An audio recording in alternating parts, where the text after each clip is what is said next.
Hey guys, Jim here. Welcome back once again. Today we're going to take a look at a new design from Arcane Design called the Antimatter. Now, the Antimatter is a three-way collaboration of sorts between Arcane Design, Something Obscene Company, and Riot. And we're going to break down where the responsibilities lie in that chain there. But first we're going to take a look at the knives. And we're going to talk about what makes them different, what makes them special, and why you may want to add one of these to your collection. Now, firstly, let's talk about the actual specifications, get that out of the way. You're looking at a 3.5-inch M390 Dagger grind flat ground blade. So that's a lot of information there. So 3.5-inch blade. True double-edged dagger, very, very sharp, very well done, and all four of the bevels are flat ground. You've got 8 inches in overall length, so it's a fairly compact knife, and you can see that just from looking at it. It looks very short and stout, and that really is what it is. It's not a very large knife at all, with about a 4.5-inch handle. Weighs 5.4 ounces. Handle is, of course, 6AL4V titanium. It is a frame lock with its own lock bar insert, and you've got captured bearings at the pivot, and that will explain the really nice flipping action, both fast and smooth, that comes out of this knife. Very well done on the action, very impressive, feels great, and it sounds nice. Has a very solid lock up when it hits those stops. Now, there are 3 different options that are available. Murdered out. Fuck, I hate that term more than anything. All black, which is the best way to put that. Then you have this one right here, which is the black PVD with the bronzed accents and the satin blade. This is the only satin blade variation. The other 2 are going to be in the black PVD. And then you have this, the bronze with the black accents. Focus. And the black PVD blade once again. So those are the 3 color choices available. If you're getting one of these in the mono steel, in the M390, they're $400. If you choose the variations that have Damasteel, they are $650. And that's actually a pretty decent price, because typically you're going to pay at least $300 more to go from monosteel to Damasteel. A, because of the cost of the material. B, because of all the work that's required. It must be mirror polished. It has to be mirror polished in order to get the full effect. And etching it, getting the right contrast is a little tricky for some people. So it's usually a pretty big step up in price. I'm surprised it only went up $250 for that option, but very cool nonetheless. Now let's take a close-up look and see some of the details. You're going to see my favorite part really is going to be this pocket clip. Number one, it's wonderfully done. Really nice 3D sculpted pocket clip. Obviously with hidden hardware, you don't have an exposed screw here holding it in. I like that. It's a nice clean look. But I really like the design, the etching, the laser etching that's been done in there. They're very sci-fi inspired, which is where a lot of Arcane Designs come from. They're very sci-fi inspired. I like this little shield here that's been added as an accent. Those are additional pieces that are set into the titanium frame. Some might think it's extraneous. I think it's cool. I think it adds to the overall look. It makes it look quite a bit more impressive. Now, Arcane Design is Israel Backus. I hope I'm pronouncing that correctly. Israel began this design and then tapped Felix at Something Obscene Company to help him make the ideas that he had a better overall working package. The idea here was Israel was a fan of Felix's work and respected his skills at computer drafting and design, so he thought it was best to work with someone who had proven success in the knife industry, from creating something unique and different and bringing it to life in knives and having great success in sales. So I think it was a good match because between the two of them, they refined the design to what you see here. Now, I wasn't privy to the original designs, but I can definitely see some of Felix's practicality being added in here. Maybe there was some more whimsical sci-fi sculpting or ideas that just really weren't going to work or be practical that may have been scaled back. It's kind of the idea that I have. Now, the idea behind this knife, what Israel wanted to do was to create a bolder and tougher looking dagger than what we typically see. And we don't really see a lot of double-edged daggers out there in the industry. I mean, when you really start thinking about it in high quality knives, there's probably only a handful that you're going to think of. And the most recent new variation by any major brand would have been Hinderer with the Maximus, and I've done the video on that a year or two ago, whenever it was that came out. I have no concept of time now, by the way, after all these lockdowns and everything else and everything changing in the world. It could have been 3 years ago as far as I know. I'm kind of just scrubbing 2020 from my brain. Either way, he wanted to do something to make it look and actually be more stout and beefy rather than being slim and seemingly delicate. Now, that's not to say any of these slimmer, longer, thinner daggers that are out there, let's say like the Maximus, are delicate in any way, but it's an appearance. So what he did is he chubbed it up. Sorry. He chubbed it up a little bit. He made it a little bit wider, made it thicker than you would typically see, and gave you what I think is a strikingly different design. There are not a lot of ways that you can really do a quote-unquote tactical dagger in a folding frame lock and really set yourself apart from the crowd. But I do believe Israel has done a very good job with this. So once the design aspect was taken care of, everything was refined, everything was measured out to a T, production was handed over to the best high-end manufacturer out of China, which is David Deng out of Riyadh. And Riyadh is so well known these days that it really was a no-brainer to go with them. Their quality, their ability to achieve pretty much anything keeps them a favorite among collectors regardless of what the prices are. And typically with a Riyadh you're going to get a fairly decent, I don't want to say budget knife, and they certainly do budget knives, $150 to $200 or so. But they have knives that go well up into $1,000, and but they're still a great value at the price they're at. I mean, look at the Jack and the Jack 2, and some of the other the K4s, some of the great knives that they've made. That even though they were more expensive, were still staggering values. So what you have typical of Riyadh is an incredible flawless action, flawless lockup, flawless workmanship in all of the details. There's no tooling marks left over anywhere. The finish on the satin blade looks fantastic. So you've got the belt satin finishes here, and then more of a hand rub satin look to the flats. I love the fuller going down the center of the blade. It really draws your eye to the perfect symmetry of this knife. And that's the key with any dagger, is going to be symmetry.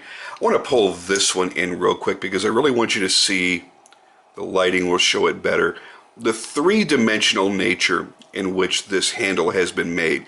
So they have beveled out these sides, and I mean really gutted them. There is quite a deep bevel cut here.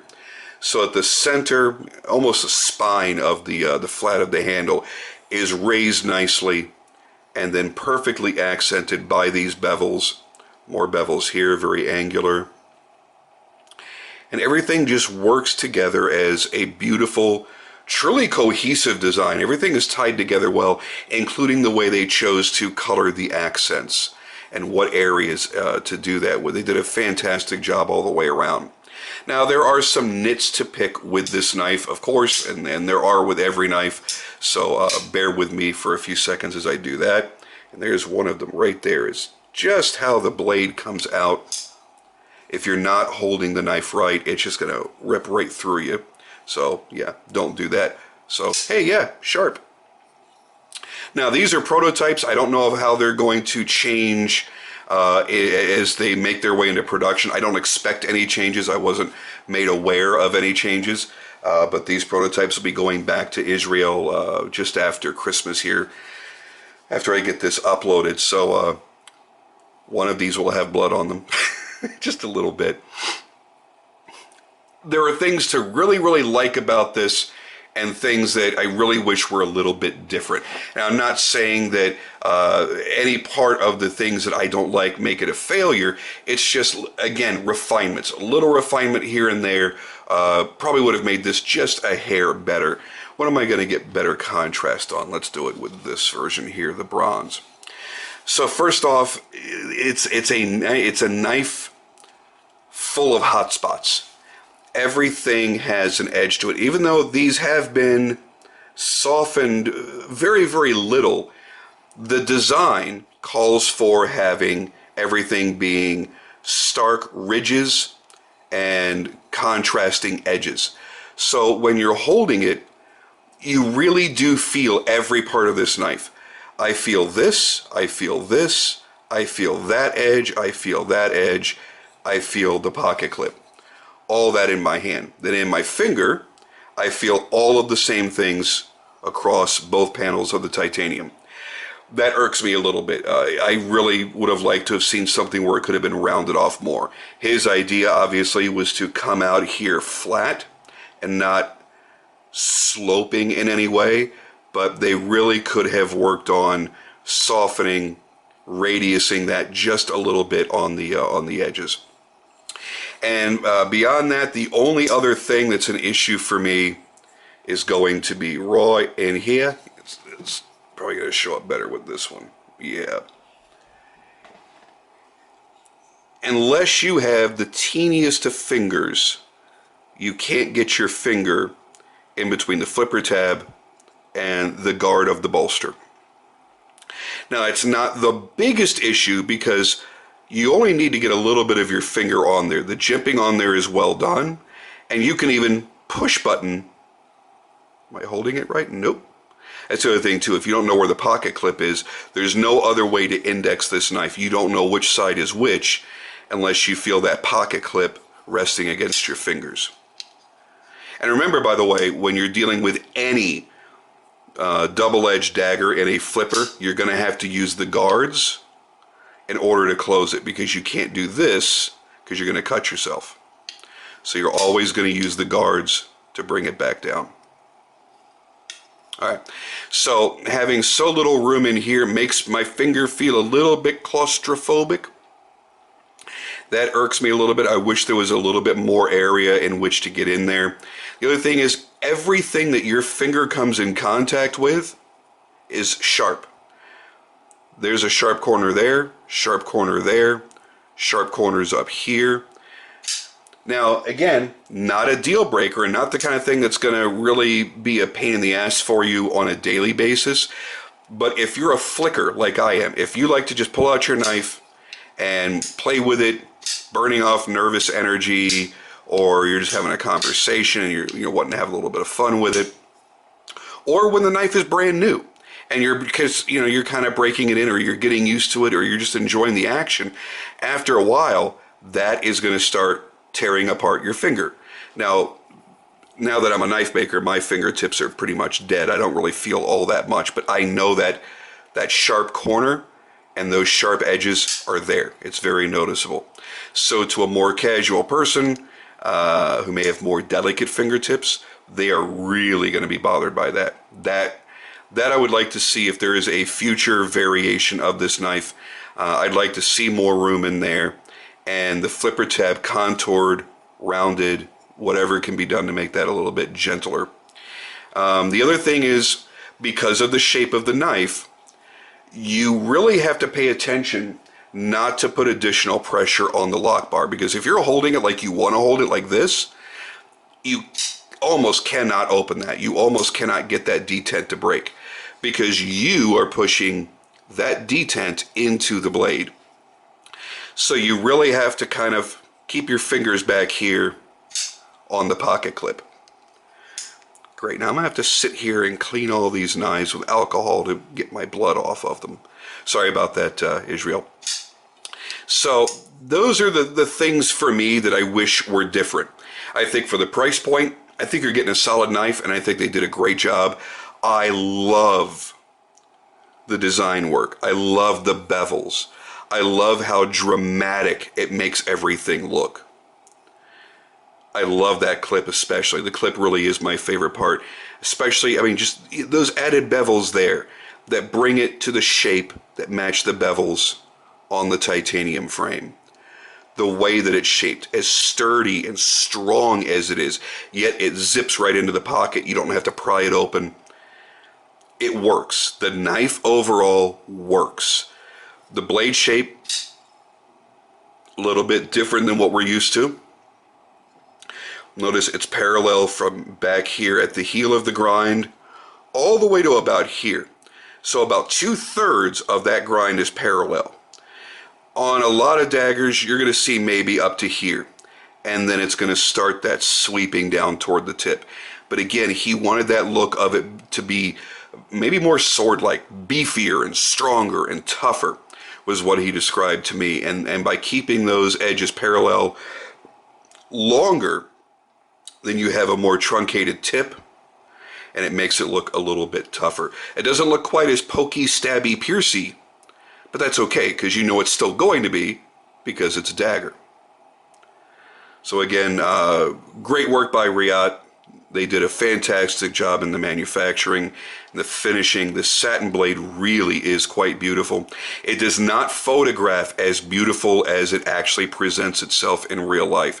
So if you've been looking at pictures, like maybe on Arcane's website, and you're like, well, maybe I want that that crackled black PVD look because the satin kind of looks uneven. No, the satin is not uneven. The lighting bouncing off of the finish is what's uneven. Trust me, because I have photographed these, as you've seen in the beginning of the video, and it's impossible to make that blade finish look as beautiful as it does in real life. So don't sleep on that satin.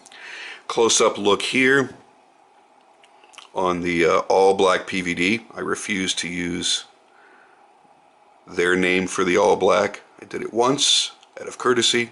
Won't do it again. And even the black doesn't hide the architecture in the design. Looks just fantastic.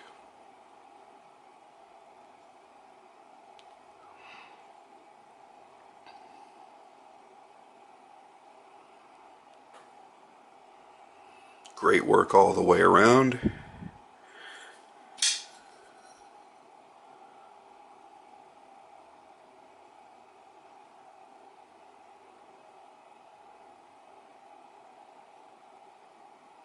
Moment of silence there as we all stare at it together.